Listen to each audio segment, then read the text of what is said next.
Tu as de la difficulté à dire à ta petite amie ce qui te dérange sans que ça vire au drame. Ton amoureux a des comportements irritants et t'aimerais lui dire. Tu ne réussis pas à faire passer ton message sans la blesser. Aujourd'hui, on répond à la question « Comment faire une critique constructive dans ton couple? »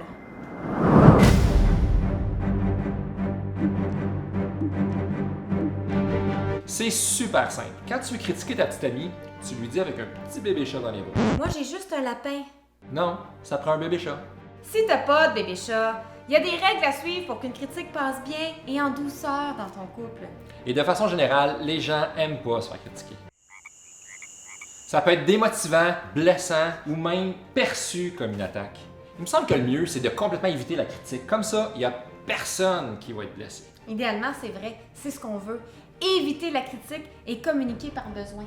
Par ailleurs, parfois, la critique s'avère absolument nécessaire pour qu'un message soit bien compris. C'est à ce moment-là qu'on veut la rendre constructive, en l'adoucissant, un peu, beaucoup même. Donc, pour partager une critique constructive à l'être aimé, sans le blesser, voici 5 règles. Règle 1.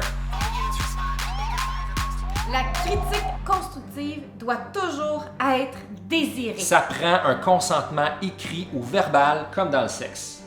Alors, tu as le droit de dire une critique constructive dans 2 cas seulement. Le premier, c'est si ton partenaire te l'a explicitement demandé. Ou 2, si tu as demandé à l'être aimé la permission de lui donner ton avis. Donc, la règle 1 est de ne jamais donner de critiques non sollicitées, sinon il y aura des répercussions. Demandez la permission adoucie et attendrie. Règle 2. La critique constructive, c'est une opinion personnelle, la tienne. C'est pas la vérité, c'est ta vérité à toi. C'est important pour la deuxième règle de clarifier qu'il s'agit de ton opinion, de ton avis, de ton point de vue, de ton émotion, de ta réflexion, de ton interprétation, de ta croyance, de... OK, je pense qu'ils ont compris que la deuxième règle est que pour dire une critique constructive, il faut parler au « je ». ou au mon. Mon avis sur le texte que tu as écrit, c'est Je vois la chose comme... « je crois que ». Ce que je ressens face à cette situation, c'est... Ce que j'en pense, c'est... Donc, la règle 2 est de parler au je ou au mon. Ça permet de ne pas imposer ton point de vue, simplement de l'apporter comme une option. Sinon, il va y avoir des répercussions. Parler au je adouci et attendri.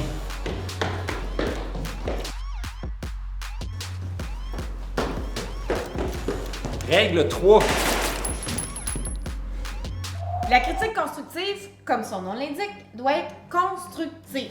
Elle doit être basée sur des faits concrets, sur un comportement. Un comportement, c'est une façon de se comporter. Ce sont des actions et réactions objectivement observables. La règle 3, c'est de se concentrer sur ce que la personne fait seulement, sur ses comportements, pas attaquer la personne. Si on attaque la personne, ça risque d'appeler les 4 pirates de la communication et déclencher une escalade conflictuelle. Il va y avoir des répercussions sinon. Parler des comportements, ça adoucit et attendrit.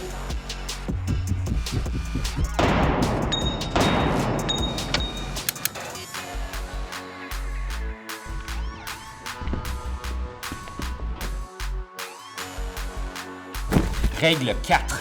La critique constructive doit être bien dite. Il y a même une formule scientifique très poussée pour bien la dire. Alors, cher étudiant, tu es prêt pour recevoir l'équation scientifique de la critique constructive? Ouvre grand tes oreilles et prends des notes. La voici.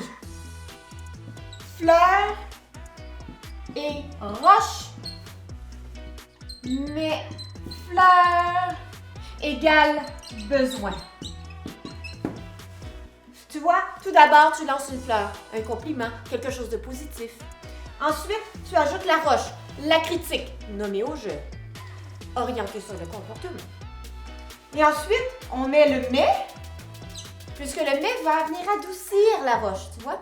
Si je te dis que tu es un étudiant brillant, mais que tu es toujours en retard, de quoi tu vas te rappeler? Mais si je te dis que tu es toujours en retard, mais que tu es un étudiant brillant, tu comprends? Et ensuite, on termine par la fleur. Question de finir en positif. Question de retenir quelque chose de bien. Et ça l'égale un besoin. puisqu'on veut finir avec quelque chose de constructif, hein, d'efficace, on veut apporter un changement. T'as tout noté? Mon amour, j'adore quand tu cuisines et en même temps, je trouve ta soupe un peu trop salée des fois. Mais j'aime le temps que tu mets à faire une recette. J'ai juste besoin de mettre moi-même le sel dans ma soupe. Est-ce possible? La règle 4 est d'utiliser le plus possible la critique constructive, sinon il y aura des répercussions. Enrober sa roche de fleurs adoucie et attendrie. Et la règle 5, Être honnête. toujours honnête. Donc, la règle 5 est d'être honnête. Sinon, il y aura des répercussions. L'honnêteté adoucie et attendrie. Donc, pour donner une critique constructive à l'être aimé sans le blesser, il faut Donner des critiques sollicitées. parler au je, Orienter la critique sur le comportement, pas sur la personne. utiliser la formule fleurs et roches, mais fleurs égale besoin, Être honnête. Alors voilà, tu as maintenant 5 nouveaux outils dans ton coffre pour passer du duel au duo dans ton couple. Et si tu penses que ça peut être utile à tes connaissances ou à tes amis, tu peux partager. C'est gratuit. Alors voilà, Pense avoir la vie en drôle. à bientôt! Bye là. Vous êtes accusé d'avoir dit une critique non constructive.